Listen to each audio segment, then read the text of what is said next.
Jessie writes the prologue and epilogue, so we get 13 pages of her handwriting. Not only is her handwriting hard to read, but it's a huge waste of space. She only writes 2 to 4 words per line. It feels like a cheap trick to make the book longer than it actually is. Argofont Book Review, Argofont Book Review. This book was written by Nola Thacker.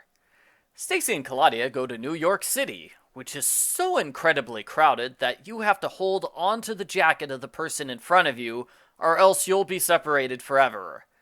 The girls think it's great to shop in those conditions.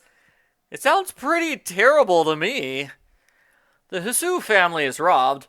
Kristy's dying to know what happened, so she volunteers to babysit for free just to get inside their house.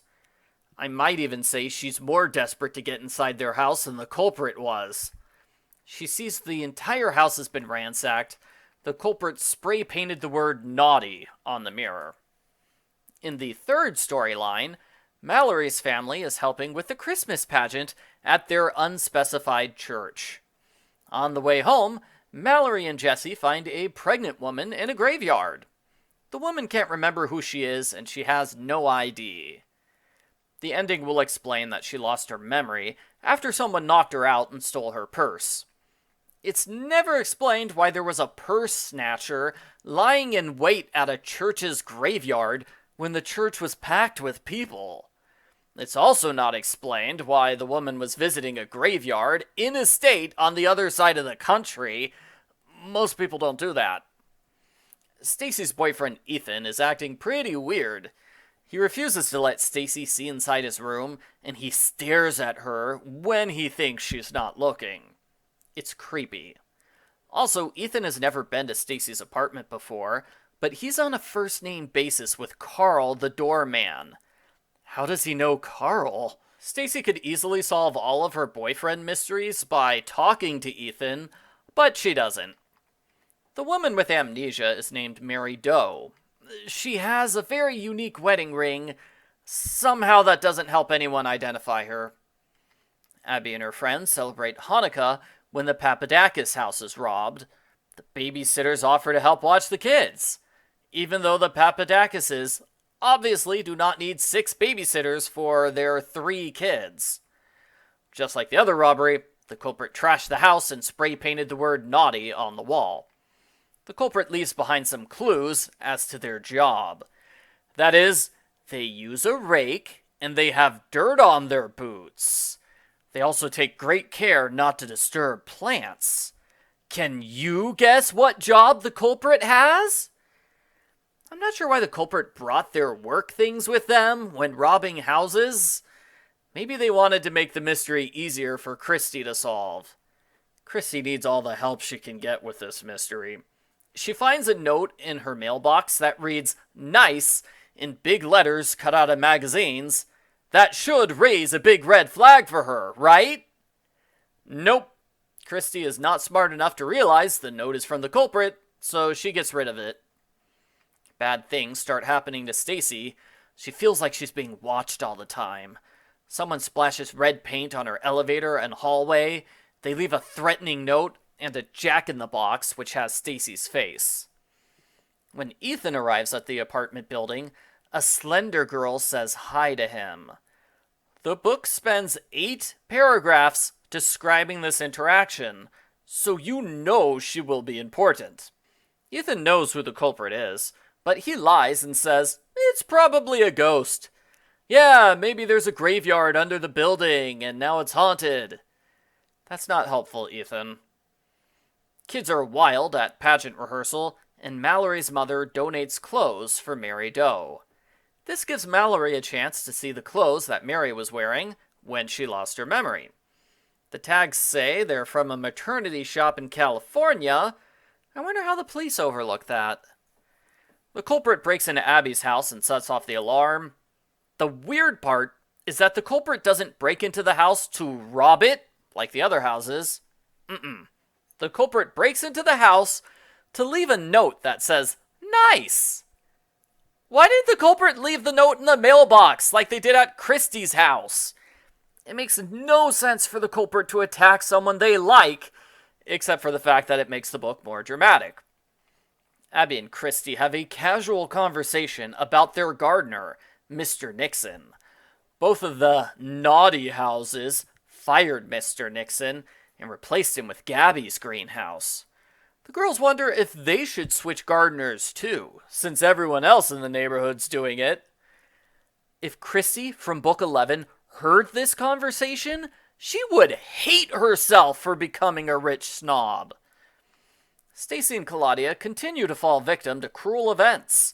The culprit removes the light bulbs from the hallway and gums up the elevator buttons. They push Stacey off a subway platform and turn off power to the elevator when the girls are inside. Finally, the culprit leaves a note luring Stacey to the basement at night. Stacey ignores the note, and the mystery ends there. Haha, just kidding. Mallory's parents say they have an announcement. Mallory thinks they're going to have another baby. Wow, that's a major bombshell to casually drop in the middle of a book. No, there's no baby. The announcement is that Mary Doe is going to spend Christmas with the Pikes.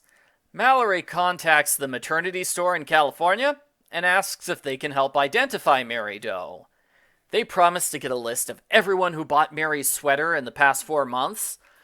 Only they are liars, and this doesn't happen. The club has a sleepover at Kristy's house. The culprit tries to rob the next-door neighbor, Mrs. Porter, but they're scared off by her alarm. Dawn says Mrs. Porter doesn't want pets, which is not true. She has a cat. Continuity. Dawn puts all the clues together and realizes the culprit is Mr. Nixon, the gardener. He's robbing houses to get revenge on everyone who fired him. The police set a trap for Mr. Nixon, and he's arrested. Ethan confesses he was staring at Stacey because he's secretly making a sculpture of her for Christmas. He reveals the culprit is his crazy ex-girlfriend, Sybil. She lives in the building, and she's willing to do anything to get him back. Sybil traps our heroes in the basement and turns off the lights. Sybil says Carl the doorman was in on her scheme. It makes sense that she couldn't have sabotaged the building so much without him knowing about it.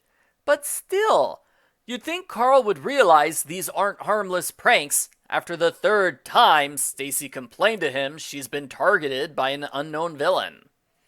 Sybil is so distracted by her villain monologue that Claudia is able to catch her by surprise and disable her. Mary Doe goes into labor at the same time the phone lines go out. Marianne thinks her dad can help. Dad has a cell phone, reported Marianne. They work even if the electricity is out, don't they? Gee, I don't know. What's a cell phone? Marianne's parents drive Mary Doe to the hospital. Believe it or not, giving birth restores her memory. Yes, having a baby cures her amnesia.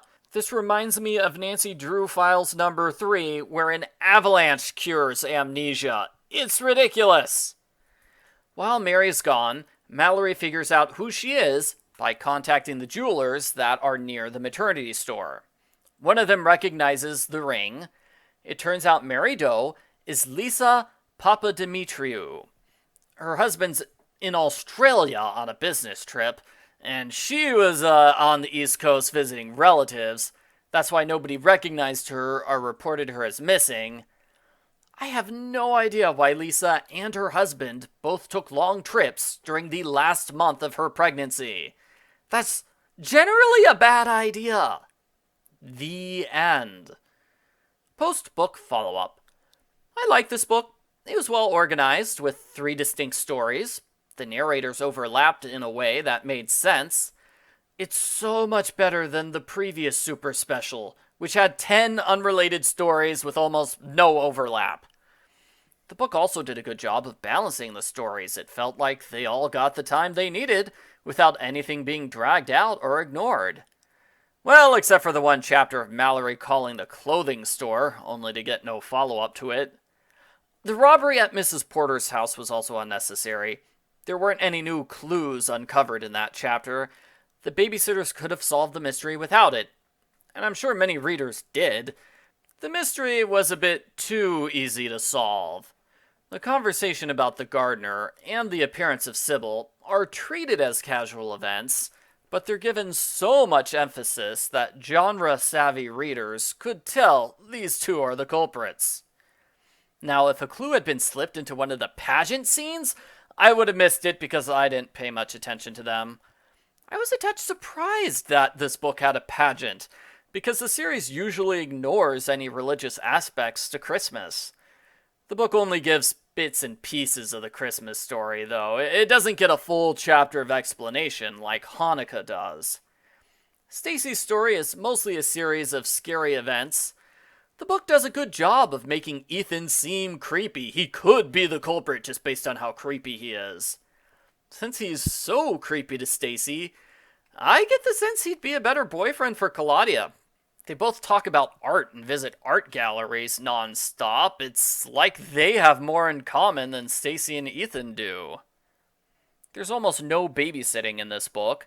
I don't think that's the reason why I liked it, but it helps that we don't have any distracting side stories about Karen looking for ornaments or whatever.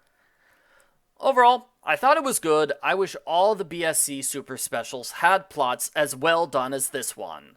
Which is weird to say because the plot could be improved. This review has many complaints about the plot.